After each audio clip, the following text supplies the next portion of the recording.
విన్నాను. ఈ మంచం ఏమిటి? అసలు ఏం జరిగింది? ఈ జనం ఏమిటి? చెప్పండి నాన్నగారు. ఏం చెప్పమంటావమ్మా? ఏం చెప్పమంటావు? మంచం మీద ఒట్టి పడుకోవడం అయితే పర్వాలేదు, స్వయానా నా మేనగోడలు బతికిలా అయిపోయిందని చెప్పడానికి పక్షవాతం వచ్చి నా నోరు పడిపోయినా బాగుండు.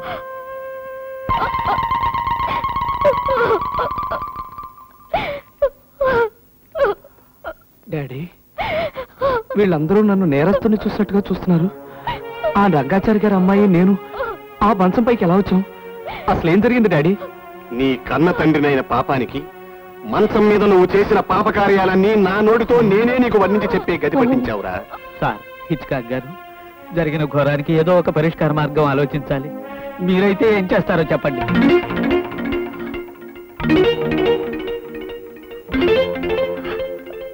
తప్పెవరిదైనా జరిగిందేదో జరిగిపోయింది. నేను ఆడదాన్ని. నా జీవితం పాడు చేయొద్దు.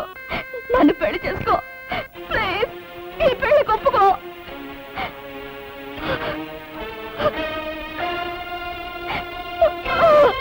అన్నయ్య చూడరా.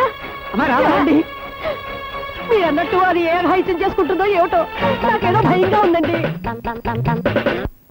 బాబాయ్, ఆ పిల్ల ఏడుస్తుంది కదా, నా పిల్లతో నా పెళ్లి జరిపించద్దు. మా డాడీ నమ్మకాలే నా నమ్మకాలు. నేను ఆ పిల్లని పెళ్లి చేసుకోను. నన్నుగా బ్రతకనివ్వండి. ఒక ఆడపిల్ల జీవితాన్ని పాడు చేసిన తర్వాత ఎందుకురా బ్రతకడం? మీ నాన్న మతాన్ని నమ్ముకున్నాడు కానీ మానవత్వాన్ని వదులుకోలేదురా. నువ్వు ఆ పిల్లనే పెళ్లి చేసుకోకపోతే నీ కళ్ళతో మీ ఇద్దరు చస్తావురా.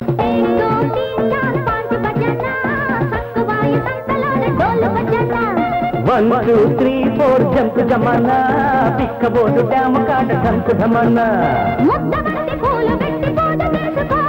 చక్క చెడతలందుకోని భజన చేసుకో.